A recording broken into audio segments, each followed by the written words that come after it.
सोलापूरच्या बोरामणी वनात भारतातील सर्वात मोठं दगडी चक्रव्यूह सापडलंय। सोलापूरच्या बोरामणी गवताळ संरक्षित वन प्रदेशात 15 सर्किटच्या वर्तुळाकार दगडी चक्रव्यूह सापडलाय। आतापर्यंत भारतात सापडलेला सर्वात मोठा असा चक्रव्यूह आहे असं तज्ञांनी सांगितलंय। तज्ञांच्या मते ही रचना पहिल्या ते तिसऱ्या शतकातील रोमन नाण्यांवर दिसणाऱ्या चक्रव्यूहासारखी आहे। रोमन व्यापाऱ्यांसाठी नॅव्हिगेशनल मार्कर म्हणून यांचा वापर होत असावा असा अंदाजही तज्ञांनी व्यक्त केलाय।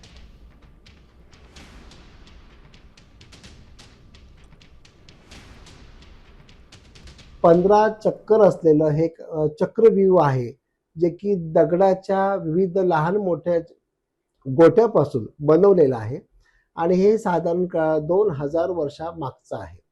हे निर्मितीचं कारण त्यांनी असं सांगितलेलं आहे की हे रोम काळातलं आहे। रोमन व्यापारी जेव्हा भारतामध्ये आले होते, ज्या ज्या मार्गाने प्रवास करत होते त्यांच्या प्रवासामधला महत्त्वाच्या पाऊल खुणा म्हणून याची नोंद त्यांनी केलेली आहे।